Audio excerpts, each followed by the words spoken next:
ചില നാളുകൾക്ക് മുമ്പ് ഒരു സഹോദരൻ എൻ്റെ അടുക്കൽ പ്രാർത്ഥിക്കാൻ വന്നു.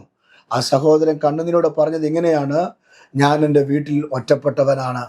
എൻ്റെ അപ്പം മരിച്ചുപോയി. എൻ്റെ അമ്മ ഒത്തിരി കഷ്ടപ്പെട്ടാണ് എന്നെ വളർത്തിയത്, എന്നെ പഠിപ്പിച്ചു. എനിക്ക് ഇത്ര ഡിഗ്രി ഉണ്ട്, പക്ഷേ ഒരു ജോലി കിട്ടുന്നില്ല. എന്ത് ചെയ്യണമെന്നൊരു പിടിയില്ല. എന്നാൽ എൻ്റെ വീടിൻ്റെ അകത്ത് എനിക്ക് താഴെ 2 അനിയത്തിമാരുണ്ട്. അവരുടെ വിവാഹം ഒരാടെ കഴിഞ്ഞു, ഒരാടത് നടക്കണം. എന്നാൽ വിവാഹം കഴിഞ്ഞ ആടെ പേരിൽ കുറെ പൈസ കൊടുക്കാനുണ്ട്. ആ പൈസ ഇതുവരെ കൊടുത്തിട്ടില്ല. അത് നിമിത്തം അവരുടെ ഭവനത്തിൽ ചെന്ന് കയറിയ വീട്ടിൽ, ഭർതൃഭവനത്തിൽ ഒത്തിരി നിന്നയിൽ കൂടെയാണ് കടന്നു പോകുന്നത്.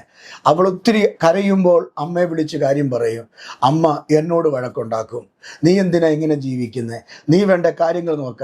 എനിക്ക് ആരോഗ്യമില്ല, എനിക്ക് പറ്റത്തില്ല, നീ നിന്റെ സഹോദരങ്ങളെ നോക്കണം എന്ന് പറഞ്ഞ് കുറ്റപ്പെടുത്തുകയാണ്. ഞാൻ അധ്വാനിക്കാമെന്നൊക്കെ നോക്കി, ഞാൻ ഓടാമെന്നൊക്കെ നോക്കി, എനിക്കൊരു ജോലി കിട്ടുന്നില്ല. എനിക്ക് വേണ്ടി ദൈവദാസൻ പ്രാർത്ഥിക്കണം എന്ന് പറഞ്ഞ് ഒരു സഹോദരൻ കണ്ണുനീരോടെ കടന്നു വന്ന് പ്രാർത്ഥിച്ചത് എനിക്ക് ഓർമ്മയുണ്ട്. കോഴഞ്ചേരിക്കടുത്ത് ഇലന്തൂർ എന്ന് പറയുന്ന സ്ഥലത്ത് നിന്ന് ആ സഹോദരൻ കടന്നു വന്ന് പ്രാർത്ഥിച്ച് ദൈവാത്മാവ് ദൂത് പറഞ്ഞു: ഇത്ര നാളുകൾക്കുള്ളിൽ നിന്റെ വിഷയത്തിന് പരിഹാരം കിട്ടും, നിന്റെ കണ്ണുനീര് കർത്താവ് തുടയ്ക്കും, ആരും നിനക്ക് വേണ്ടി ഇല്ലെങ്കിലും യേശു നിനക്ക് വേണ്ടി ഉണ്ട് കുഞ്ഞെ എന്ന് പറഞ്ഞ് ദൂത് പറഞ്ഞയച്ചു.